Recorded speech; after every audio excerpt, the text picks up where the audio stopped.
नमस्कार जय जगन्नाथ। आशा करे आपण समस्ते भलरे थिबे। प्रभु जगन्नाथ समस्त घंट घोड़े रखंतु। सकाळु सकाळु मन मोर आज भारी दुख। क्षीर टिके बसैली जे चा करिवे बोली छेना छिड़ीगला। सकाळु सकाळु चा टिके न पी मनटा भारी दुख है। कौन करी भाविली अरे अरे आज तो संक्रांति पियाज रसुण भी हबनी।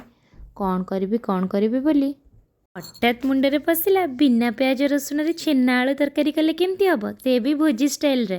सेठू कौन सांगे सांग कम लगिगली। फास्ट छेना बॉल बनैली तापरे आलू को छोट छोट काटिकी भाजी नेली।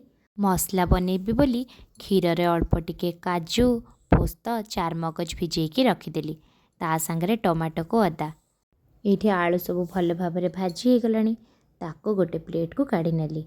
तापरे से सेम कड़ाई रे तेजपत्र दीटा अल्प टिके जीरा पकईकी किछि समय भाजिली। गोटे चामच काश्मीर लंका गुंड देदेली।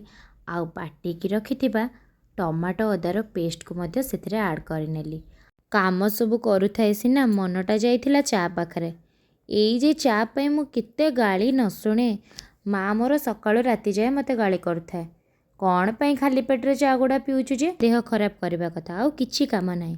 आउ एबे पतिदेव भी गाली करूछंती कौन पाई खाली पेटरे से चाह धरिकी बसी पड़ल।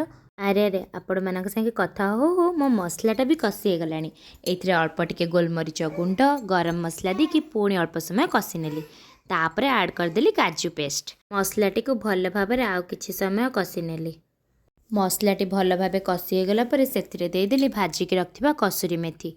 एबे एठी अल्प टिके गरम पानी ऐड करि नेछि। आउ ता सहित पूर्वरु प्रस्तुत करि रखिथिबा छेना बॉल आउ भाजिकी रखिथिबा आलू ऐड करनेली। आउ किछि समय भल भाबे फुटिबाकू देली। भल भाबरे तरकारीटी फुटिगला परे सेथिरे अल्प किछि धनिया पत्र गार्निश करनेली।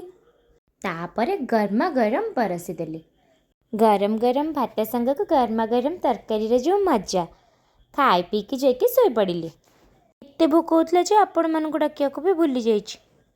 सॉरी आपण किंतु घरे एटा निश्चय ट्राए करिवे। मते कमेंट करके जणेबे आपनको केमती लागिला। रहिली जय जगन्नाथ।